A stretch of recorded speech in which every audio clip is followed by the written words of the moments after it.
Goeiedag. Ek groet jou in die kosbare naam van Jesus Christus.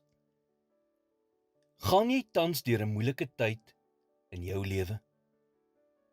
Miskien is dit werk of stres verwant, of miskien sukkel jy met verhoudings, of dalk het dit te doen met jou finansies.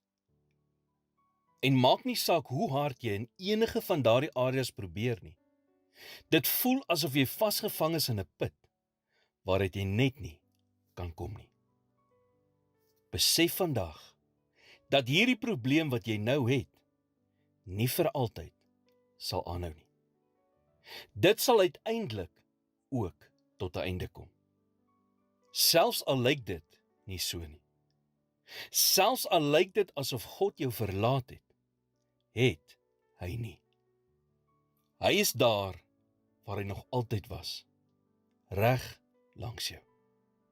Ongelukkig het ons so gewoond daaraan geraak, om net te glo wat ons met ons fisiese oë sien, dat as ons God nie vinnig iets sien doen nie, ons aanneem dat hy niks doen nie. Maar dis nie waar nie.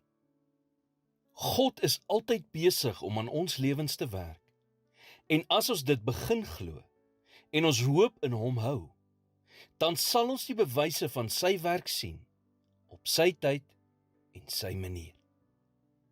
Dit is hier waar 'n mens dan besef, dat hy eintlik nog altyd met jou was.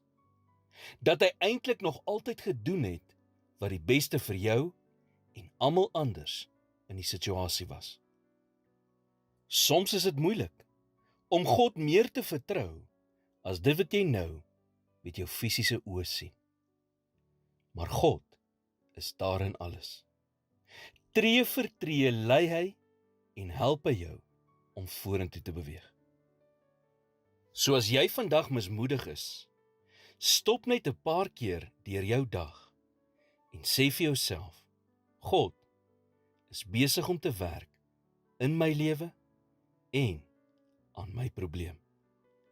En maak nie saak wat jy sien of nie sien nie.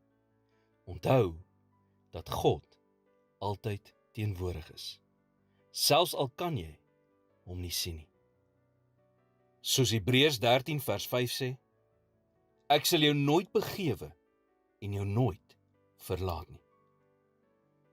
Here, ek is so moeg om die storms van die lewe op my eie te probeer trotseer. Ek het u krag en u hulp nodig. Leer my om eers na u te draai vir hulp en om geduldig te wees deur die moeilike tye, terwyl ek in geloof wandel. In Jesus naam bid ek dit. Amen.